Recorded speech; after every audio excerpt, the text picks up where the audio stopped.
Hi friends, video నచ్చినట్లయితే like చేయండి, subscribe చేయండి. కార్తీక్ దీప దగ్గరకి వచ్చేసి నాకు జోష్నాని పెళ్లి చేసుకోవడం ఇష్టం లేదు, ఎలాగైనా ఈ ఎంగేజ్మెంట్ ఆపేయాలనేసి అంటూ ఉంటాడు. ఆ మాటలు వినగానే అక్కడున్న దీప ఒక్కసారిగా షాక్ అయిపోయి, ఏంటి డాక్టర్ బాబు మీరు ఇలా మాట్లాడుతున్నారు? ఆ అమ్మాయి ఎవరో మీ పక్కింటి మనిషి, పరాయి మనిషి కాదు కదా, స్వయాన మీ మేనకోడలు. తను మిమ్మల్ని ఎంతగానో ప్రేమిస్తుంది. ఆ విషయం మీకు తెలిసి కూడా మీరు ఇప్పుడు ఈ పెళ్లి చేసుకోవడం అంటే ఏం జరుగుతుందో మీకు అర్థం అవుతుందా అని అంటూ ఉంటుంది. ఆ మాటలు వినగానే అక్కడున్న కార్తిక్ మాత్రం, ఏమో దివా, నాకు అవన్నీ ఏమీ తెలియదు. నాకు జోష్నని పెళ్లి చేసుకోవాలన్న ఇష్టం లేదు.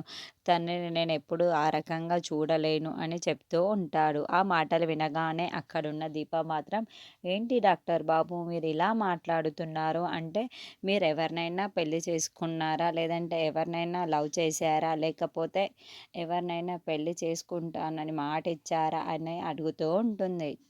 ఆ మాటలు వినగానే అక్కడున్న కార్తిక్ బాబు మాత్రం, లేదు, నువ్వెందుకలా మాట్లాడుతున్నావు అని అడుగుతూ ఉంటాడు. ఆ మాటలకి అక్కడున్న దీప మాత్రం, మరి ఇవన్నీ లేనప్పుడు మీరు జోష్నని ఎందుకు పెళ్లి చేసుకుంటలేరు? చేసుకోవచ్చు కదా అని అంటుంది.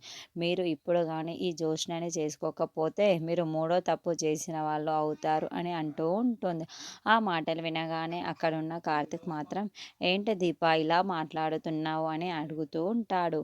ఇంతలో అక్కడున్న దీప మాత్రం, అవును డాక్టర్ బాబు, మా నాన్నగారికి చంపకపోయినా సరే మీరే చంపారు అనుకొని నేను పొరపడ్డాను. అది మొదటి తప్పు. రెండవది, మీరే శౌర్యకి కన్న తండ్రి అనుకున్నాను కన్న తండ్రి అన్నారు. అది రెండవ తప్పు. మూడవ తప్పు చెయ్యొద్దు డాక్టర్ బాబు అని అంటూ ఉంటుంది. ఆ మాటలు వినగానే అక్కడున్న కార్తీక్ మాత్రం, ఏమో దీప, నాకు అర్థం కావటం లేదు. జోష్నాని పెళ్లి చేసుకోవాలి అంటే నాకు ఏదోలా ఉంది. నాకు అసలు జోష్న అంటే ఇష్టం లేదు. తనని ఎప్పుడు ఆ రకంగా చూడలేదు అని అంటూ ఉంటుంది.